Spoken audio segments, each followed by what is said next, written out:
જય શ્રી કૃષ્ણ. ફાગણ સુદ 11 આમલકી એકાદશીની વાર્તા. આ એકાદશીની કથા બ્રહ્મર્ષિ વસિષ્ઠ ઋષિએ માનધાતા નામના રાજાને કહી હતી. મહાપાપનો નાશ કરનાર, મોક્ષ આપનાર અને હજારો ગૌદાનના પુણ્યનો લાભ આપનાર આ વ્રતનો મહિમા એવો છે કે જીવહિંસા કરનાર પારધી પણ એનાથી પાપમુક્ત થઈ મુક્તિ પામ્યો હતો, એમ પંડિતો કહે છે.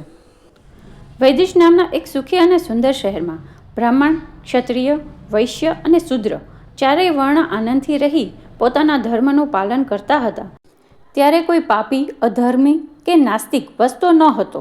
ત્યાં ધર્મિષ્ઠ, વિદ્વાન, બળવાન અને સદાચારી એવો ચૈત્રરથ નામનો સોમવંશી રાજા રાજ્ય કરતો હતો.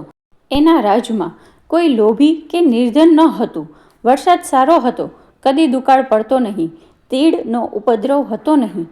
પ્રજા સર્વે વાતે સુખી, સંતોષી, નિરોગી, આબાદ હતી. રાજા તેમજ રૈયત બંને ધર્મિષ્ઠ અને વિષ્ણુ ભક્ત હતા. સુદ તથા વદ બંને પખવાડિયાની એકાદશીના વ્રત સઘળા કરતા હતા. આમ વર્ષોના વર્ષો પસાર થઈ ગયા. પછી ફાગણ માસની પુણ્યકારી આમલકી એકાદશી આવી. એ દિવસે બાળક, જુવાન, વૃદ્ધ તમામ નગરજનોએ આ વ્રત કરી ઉપવાસ કર્યો. રાજાએ નદીમાં સ્નાન કરી દેવાલયમાં જઈ જળથી ભરેલા ઘડામાં 5 રત્ન અને સુગંધિત ચંદન નાખી તેની સ્થાપના કરી.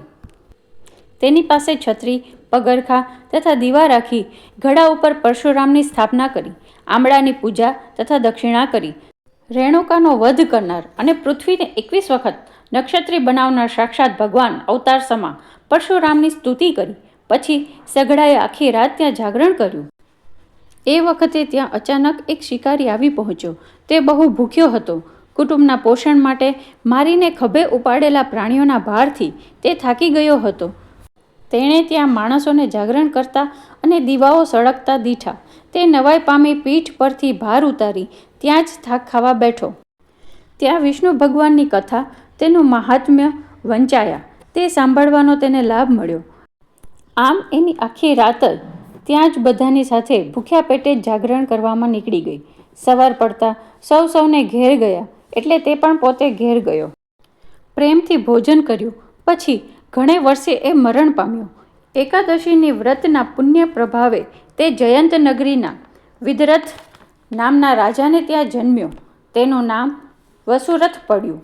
તેણે નીડર બની સુખ સમૃદ્ધિથી ભરપૂર 10,000 ગામોવાળું મહાન રાજ્ય ભોગવ્યું. તે સૂર્ય જેવો તેજસ્વી, ચંદ્ર જેવો કાંતિમાન, વિષ્ણુ જેવો પરાક્રમી, પૃથ્વી જેવો ક્ષમાશીલ, ધર્મપરાયણ, સત્યવાદી અને પ્રજાપાલક હતો.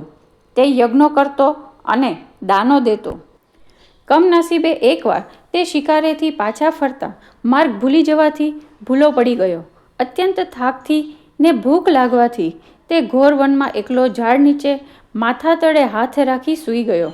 થોડા વખત પછી પર્વતમાં રહેનારા મ્લેચ્છો તેની પાસે આવ્યા. તે રાજાના દુશ્મનો હતા.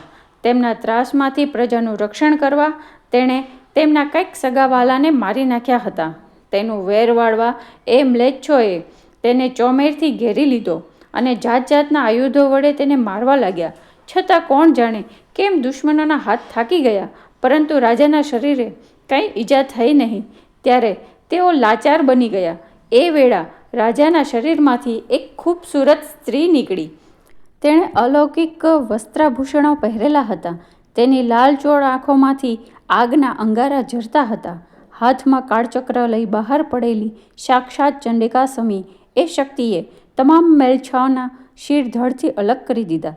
જ્યારે રાજા જાગ્યો અને આ દ્રશ્ય જોયું ત્યારે તેણે માથું નમાવી આંખો મીચી કર જોડીને ભગવાનની સ્તુતિ કરી. પાપોનું આ રીતે રક્ષણ કરનાર કોણ હશે, એમ એ વિચાર કરતો હતો.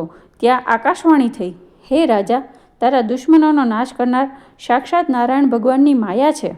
એ પછી રાજા વનમાંથી શહેરમાં આવ્યો અને ઇન્દ્રની પેઠે આ લોકનું રાજ્ય ભોગવી અંતે દેવલોકને વિશે ગયો. આમ આ એકાદશીનું વ્રત કરનાર ગમે તેવા મહાન પાપોમાંથી મુક્તિ મેળવી અંતે વિષ્ણુલોકમાં જાય છે. ઇતિ શ્રી સ્કંદ પુરાણે ફાગણ શુક્લ પક્ષે આમલકી એકાદશી સમાપ્ત. જય શ્રી કૃષ્ણ. રાધે રાધે.